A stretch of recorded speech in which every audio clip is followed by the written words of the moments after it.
So I think we're live. Welcome to Friday Live, everybody. We're going to go live at 2 o'clock, like we said. So I hope you've charged your coffees and done the wheeze or whatever, because the next half an hour is going to be, I hope, gold. So cheers. We're going to start in just a few seconds, and I think it is 2 o'clock. So everybody's arriving, and there it is. So good to see so many of you here. And welcome to Friday Live. What I'm going to do today is to share with you my secret to how I run my businesses, and it's applicable to any business really, because my 700 team, we sort of straddle business to consumer and business to business in leisure and tourism, as well as software and all that sort of stuff. And it's so the reason it doesn't matter what business you're in is that it follows a model. It follows a formula, which really is the most successful and proven business strategy or business growth strategy in the world. And I say that because it's really very simple. And you're going to maybe say that it's almost too simple, John, because I think growing a business is always perceived to be complex, and so therefore we sort of look for really complex answers. And actually, it is very simple. It's staring us right in the face, and the answer to that very big question, the most successful and proven business strategy in the world, is of course a happy customer. And we know that because happy customers, they come back, they spend more often, they tell their friends, they leave online reviews and testimonials, they join our social media, so they keep engaged with us between purchases, and they join our loyalty clubs, and they engage better with our marketing, and all that good stuff that really grows a business today. And I say today because we are living in a new era. We're living in an experience economy. I think the power has shifted to the people. Certainly, it's gone from the customer from the company to the customer, and from, I think, also from the executive to the employee, but also from the product and service to the experience. Because products and services today, they're commoditized. You can find whatever it is that you want online, and really the only difference now today in this new experience economy is how we make people feel when they use our products and services. That is the differentiator today. Back in the day, having a product and service, people would find you and buy it. Now they have the choice. If we don't make them feel good about using our business as opposed to someone else, then then that's the challenge. So I think it's it's fair to say that we know that happy customers is the secret sauce, and we know that we need to find out how people feel about those experiences. So I think with that, I'm going to challenge you, and I've challenged many business people over recent years, and asking them this question: do you know? And this is a question, by the way, that I've been asking myself, perhaps now for getting on, well, certainly over a decade, and I've spent about that long trying to work out the answer. So, as much as the question might sound simple, I'm going to really drill and test you on it. So here it is. Do you know exactly how happy your customers and your employees feel about doing business with you right now? So do you know exactly how happy your customers and your employees feel about doing business with you right now? Now, I think a lot of you will be saying, well, of course I do, John. We do feedback, we do this, we do that. And I thought the same thing. And I really did. I was, back in the day, I was using long form surveys. And, I was getting lots of feedback because we have a lot of customers. So, but the reality is that, most businesses, they'd be lucky if 1% of their customers actually fill in their long form surveys. And can you imagine that 1%? So let's say half a percent love you and they'd fill anything in that you give them, and 0.5% obviously have an issue or want their money back. So you're taking 0.5% off each end of 100. You're getting 99% of the people who are not telling you anything. And we're making our decisions in business based on these polarized extreme views, without hearing. And you might get 10%, but that's still 90% of the silent majority. And let's face it, people hate being asked to do long form surveys. I think there's a place for them in academia and in research where people are paid to fill them in, but not in customer experience. And the fact that the low response rates are there, I'd say that you can't answer the question that I just posed if you're using long form surveys. And there's only really two other ways, apart from just wandering around your business constantly, but then you get no work done. But apart from that, there's two other sort of structured ways that you can find out. And there are some edge cases like customer effort score, which is used in call centers and everything else. But the other two ways are the customer satisfaction score, or CSAT. Now that was invented last century, in fact, and back then it probably was aspirational, I suppose, to just satisfy people. But I think today you'll all agree that just satisfying people, it's a bit like, I think, when you play a sport or you send a team out to play. In our case, we're sending our team out to work, and if we're going to say to them we're going to measure them on satisfaction, just go out there and satisfy them, then that's all we're going to get back. And I think if that's what the bar that we're going to set, satisfaction, again, in this day where everything is being commoditized, that's just table stakes. Of course, we've got to satisfy people, and if we don't, they will go elsewhere. So satisfaction is just the wrong measure, and the way they measure it as well. I think, I'm not sort of somewhat satisfied, or it's a very, very I suppose strange measure, really, the way that these Likert scales go. But anyway, so satisfaction, I think, is a low bar, and the question really was, how happy are they, not if you just satisfy them. So that doesn't work. And then we've got the granddaddy of measures, which I'm sure some of you are saying, well, we use NPS or Net Promoter Score. This is used by nearly every big business in the world. And if you're not familiar with NPS or Net Promoter Score, you would have seen the question. It's how likely are you to recommend us on a scale of 0 to 0? 0 to 10. How likely are you to recommend us on a scale of 0 to 10 to your friends and family? And that is the Net Promoter Score, which I was one of the very first to use in the UK. And in fact, I used it for 10 years. And in my journey to try and answer this question of how do my customers and my employees feel about their experiences, I thought Net Promoter Score, when I first saw it, was going to be a solution. And then the more I used it, the more we started to find lots of flaws in it, not least the scoring system. It's the Net Promoter Score is -100 to +100, which confused my team, and it's certainly demotivating if you're in an industry with a minus score. And they treat a 6 the same as a 0 out of 10, and one or two issues with the scores. But actually, the real problem with NPS that I found is that it doesn't engage my team. This acronym NPS, they don't care about NPS. And if you don't give the team a purpose, again, coming back to CSAT and satisfaction, if I'm going to send them out to play or to work and say, hey, we're going to measure you on this thing called NPS, and there's no passion in that. They don't care. And it became, there's nothing to celebrate in NPS. It just becomes a number. And when it goes down, it was like Mr. Potter's number, and they get hit with a stick if it goes down. And that's not really very motivational.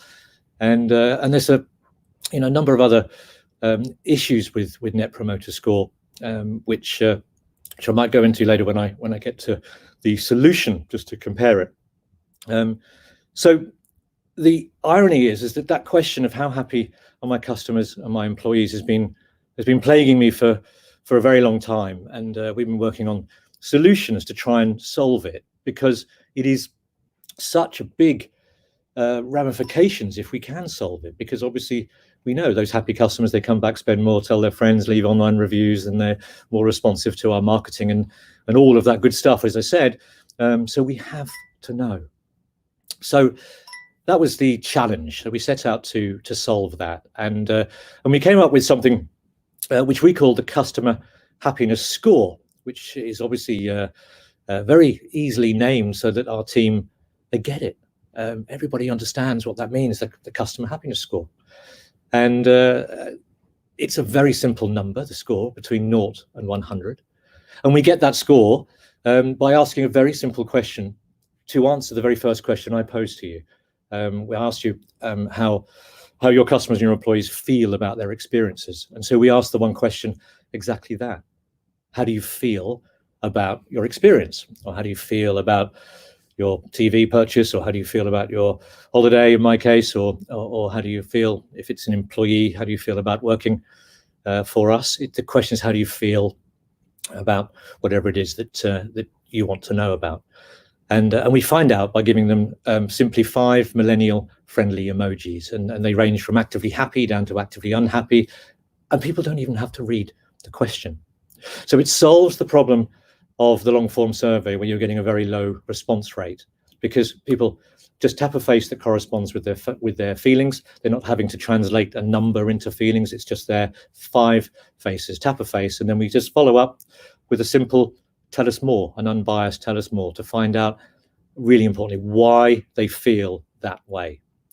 So the customer happiness score, it gives me a number between 0 and 100 across the business with the why, and that has a massive implication across my entire business. And I'll just briefly explain just the key areas in my business. I would say that we've got my operations and the people involved in product and service, standards and delivery.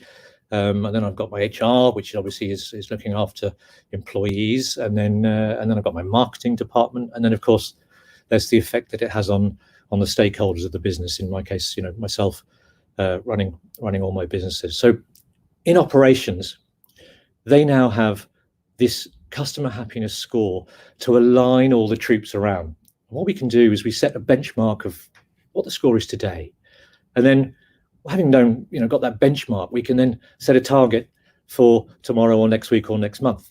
And actually, rather than me having to tell the team what to do, the customers are telling them, because when we ask to tell us more, we're getting comments in.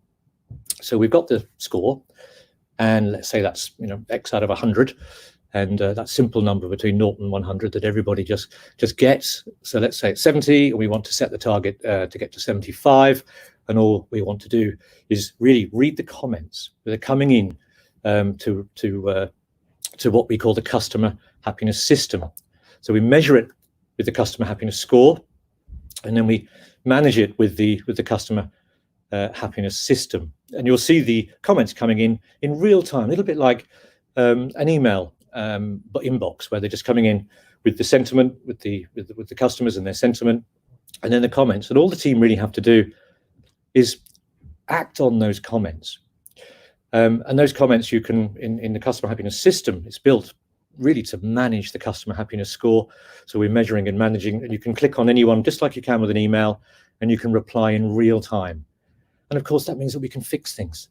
We can fix things literally in real time, so that we're not upsetting the next customer that comes along. Things happen quickly, unlike those long-form surveys. And the platform itself is giving them a score, showing them and me and everybody the comments. And if we do what we want to do with those comments, in other words, do less of what makes people unhappy, more of what makes people happy, then the score goes up. And then we serve more people. We ask the one question, which is, how do you feel? We get the customer happiness score with the comments, and again, we act on the comments, and the score hopefully goes up. And then we have this continuous loop of improvement, and that, for my operations director, my operations team, really, and for me as the business owner, it allows us all to see what's going on, and to be able to, continuously know that we're on the case right across all of the businesses. And then we come across to HR, and we ask the same question to our employees as we do to our customers. And I think that's lovely, because we treat them exactly the same as we do our customers. They see that we're treating them the same as our customers, and I think that's important. So they get the question of, how do you feel about working at Potters, in my case, or in your case, how do you feel about obviously working at your company? And they tap one of the 5 emojis from actively happy down to actively unhappy, and then they tell us why. And HR, the department of HR, their customer obviously is the employee. And the principle here is to stop good staff leaving. And we are basically, when staff leave, it costs a lot of money, and that's why HR are busy really, because we're constantly trying to replace them and spending money on recruitment and then retraining and then doing all those interviews and getting back up to speed when they do get into the job. And we want to keep the good staff that have built those relationships with our customers. And at the end of the day, they're the ones that deliver those happy customers for us. So using the platform together for customer happiness and for employee happiness is a joined up way really of making sure that we're on that sort of that whole system of driving towards measuring and then managing customer happiness. And then having measured it and managed it, we then move on and we pass the sentiment and the customers and the comments over to our marketing department to do their magic, and they really can do some magic. We have those 5 pots, and they're really pots of gold for marketing, because you can have, so you've got this actively happy group of people who we know, as we said at the beginning, they come back, spend more often, tell their friends, leave reviews, but ultimately they are more receptive, more responsive to our marketing. So we get a better return on investment on our marketing spend, and we can treat these 5 sort of groups differently. So there's no more spray and pray marketing. We're not just sending a newsletter to everybody and just saying, it's the same message to everybody. I'm able to talk to my actively happy customers very enthusiastically, and I can say to them, hey, join the loyalty club, and leave us a review and refer us and all these good things. But at the same time, the neutrals in the middle, they might need a little bit more encouragement, a different message, a little bit more incentive maybe to come back and repurchase from us. And of course, the actively unhappy, now one first has to assume that they've come into the customer happiness system.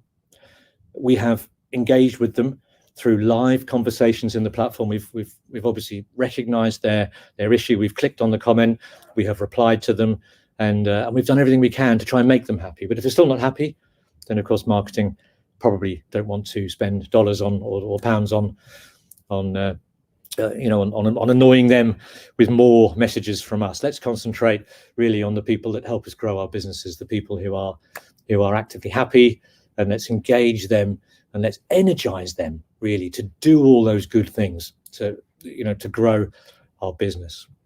So now we've measured with the customer happiness score, we've managed it with the customer happiness system, and we've put that into our marketing department, which is really the missing piece of the jigsaw, because we have big data. We've all got big data, or we've all got data certainly, and very often that data is dry data.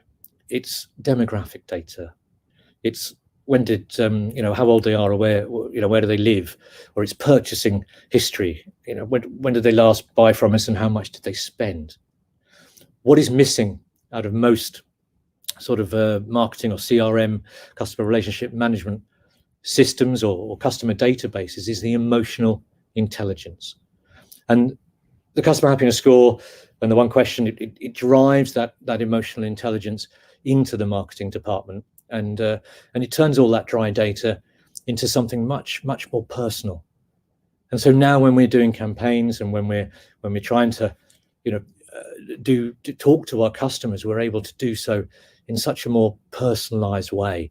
Yes, it's one to many, but they don't realize that, because I'm talking to them based on their feelings. So every campaign that we do now, it always starts with how they feel, and then we do all the other selections that one would normally do when you're running a campaign, like where they live and how old they are and how often they purchase and all that sort of stuff. But first, let's sort them by how they feel, and then we'll get a far higher return on our marketing, and in turn, obviously, more sales.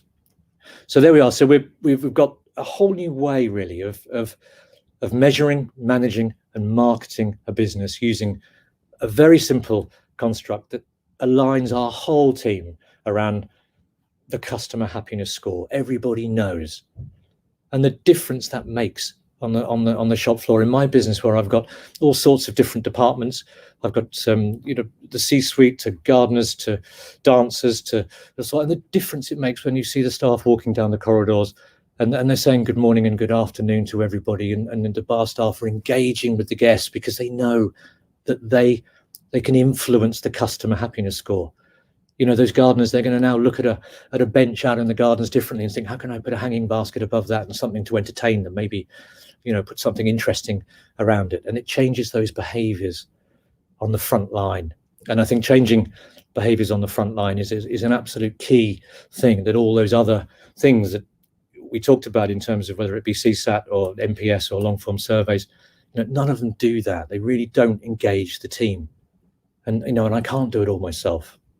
So my operations management are now busy looking at the comments and making our products and services and protecting our brand as well, because it obviously protects our reputation, because we're nipping things in the bud. And we're obviously stopping our good staff from leaving, and we're marketing smarter. And then for me, as a business owner, I've got my dashboards, as everybody has who's using the customer happiness system, with my live scores. All these customer happiness scores are in real time. They're moving dials with my scores across all of the touch points that we choose to ask the one question. I can see across all of my businesses how we're doing. I can see where the scores are going up, and I can see where the scores are going down. And that means that it's like having everybody is a secret shopper. Literally everybody is a secret shopper. The response rate is through the roof because it's such an easy question, and I'm getting the sentiment from so many more customers and so many more employees. I've got it on my phone. I can get notified if there's an issue. I can set notifications depending on what I'm interested in. But more importantly for me, I can take a glance at my screen, my dashboards, and say, okay, well, things are going very well there. And I think one of the things is we can celebrate customer happiness with the team. I can jump on, enter into a conversation either with the team or indeed with the customers, and I can celebrate and thank the team members and really dive in wherever I want to. Whereas before, I perhaps felt that I had to be everywhere all at once, which wasn't possible. We've got 24-hour businesses nowadays, and it was very difficult to, you felt the pressure to be everywhere at once. Whereas now, actually, I can look on my screen and I can see at a glance. I can also manage that way because I now know where the fires are. I know where my attention is needed. I go to the places where obviously the scores are dropping and see what we can do to help and support them. And I think that really is one of the keys, talking about support, because one of the noticeable differences it made to me is that in a normal organization, and including us, we had an organizational chart which is very old school, very Victorian. And I think if you can imagine the org chart, it's a pyramid or a triangle like that, and you've got the boss at the top, and then you've got these various levels: senior management, middle management, and then you've got the front line in this triangle. Nowhere in most people's organizational charts is the customer, which I think is amazing. So what we've done with this, what we've managed to do with this, almost by accident really, but what we've done is we've taken that triangle and we've flipped it upside down. So if you can now imagine, I can't do one, but an upside down triangle. I'm now, or the boss and the stakeholders of the business are now at the bottom. So instead of it being at the top, barking orders down in that sort of old Victorian management style where everybody sits and cowers and waits for the next command, we are now at the bottom in a supporting role. We're supporting the senior management, who in turn support the middle management in that triangle. And then right at the top, we've got the front line who are supporting that new block in our triangle, which of course contains the customers. We put the customers at the center, at the heart of our organization, and we put them in the place of being the boss. People talk about, the customer being the boss. Well, when you're using the customer happiness score and the customer happiness system, that truly becomes a natural sort of byproduct of that. We put the customers at the top, and everybody can see the score. They can see the comments and the feedback, and actually my team see it, at the same time, or if not before me. So instead of me having to grab that long form survey and decipher what's on it and then make notes and then call a meeting and then upset everybody by barking at them and say this isn't good enough, and then my team leave and all of that stuff. It's not, no, it's the customers tell them. My job is just to support my team now across all the various different businesses and all the different departments. And the customer happiness system allows me to do that. It allows me to manage all of that. I feel more connected now to the front line because everyone's a secret shopper than I did in the days when I had a radio on my back and I spent literally 10, 12 plus hours a day wandering the floor asking everybody personally how. Now there's still a place for that, don't get me wrong, and that's important, but actually the control that I have now in terms of the visibility over my business is liberating for me. I can run my businesses, and whether that be one of the 150, 200 cruise ships that we run all the software on, or Potters, or the restaurants, or I can run them all now, without wishing to sound that I do it that way, but I can run them all from a beach effectively, using my phone if I wanted to. Unfortunately, I'm too busy to do that. So for me, it's been an absolute game changer. It's been a game changer for operations, for my HR, and for my marketing. And I think the beauty of this, perhaps, is that it doesn't actually require, unlike a lot of other sort of business growth and improvement initiatives, you don't have to change anything. Because when I ask you that question, do you know exactly how happy your customers and your employees are? You probably answered yes. And I hope now I've got across to you that actually you probably don't. But you're already asking for feedback. I think every business asks for feedback in some form or another. But we know now that those old feedback systems that I went through as well and made all the mistakes and learned from what didn't work effectively. We've fixed that now with the customer happiness score and the customer happiness system. And so there's really no change. You just have to ask for feedback in a slightly different way. And everything else then really just starts falling into place. When your team start to get behind the score and they all start to drive and you start to be able to celebrate customer happiness, that is what business is all about. It's what business has always been about. Since we've been running around in caves swapping meat for fur, the ones who made the people the most happy doing business with them, they're the ones who survived. And today, it is no different. So there is, not a lot to change in the business, but the gains are massive. It's small changes, or small differences for big rewards. And I can honestly say it has changed. It changed the way I run my businesses, and it changed the way that my team also perceive me as the boss, because I'm now again in that supporting role. And I think our online reputation has improved, our marketing has improved, and certainly our products and services are continuously being improved, because I've really created a self-directing business.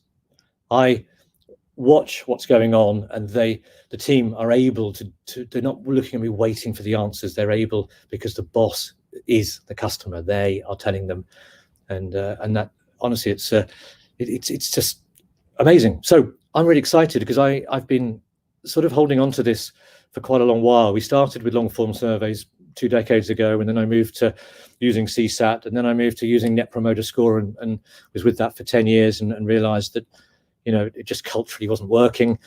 And then we really sat down with Mike Scott, my co-founder, and said, why is this not working? And in the process, in the last sort of 5 years, really, this has been in development, to now be able to say that not only have we refined it, we've researched it, and I'm very lucky that with my businesses, I've got literally, sort of 1 million served meals a year and 250,000 bed nights, and the cruise industry and that sort of thing. I can experiment, and we've gone through every testing, finding the right question, finding the right way of getting the highest response rate, finding the right sort of terms to get the staff engaged, and all of that good stuff. We've gone through the pain. We've reinvented the wheel. We've taken these metrics from last century and we've updated them. And I just think, it's amazing that despite knowing that happy customers drive most of your problems away in business and certainly drive business growth, that there isn't a grandfather metric, the big one. How happy are your customers and your employees? That is what I believe, is the future. I suppose outside of finance, of course, because we all need the finance and to keep an eye on the cash. But outside of that, that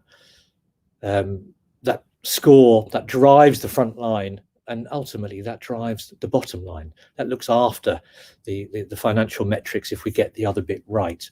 So I want to share with the world really what we've been researching and working on, and then building the customer happiness system to manage all that.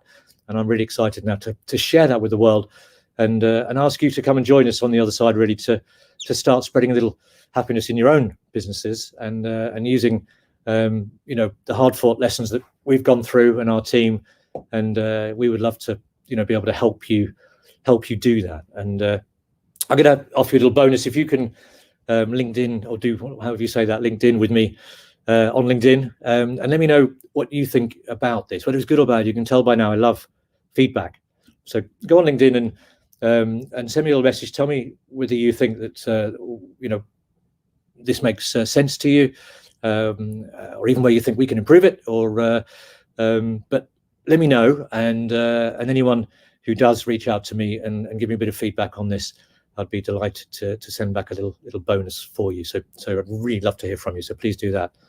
If you'd like to get started and use or give it a spin effectively, then the onequestion.com and the customer happiness score and the customer happiness system is explained on there, and we'd love to help you along to experience really what I've been through, and the benefits that are so many that this little Friday Live session, I'm unable to go into them all. And I think next week we're on the Friday Live, we'll go a little bit deeper into exactly how we grow our businesses using the customer happiness score in various different areas. And I think from me, thank you very much for coming along and watching, and I hope I've been able to inspire you a little bit to enjoy your weekend and come back next week and think, hey, that John Potter, he's onto something there.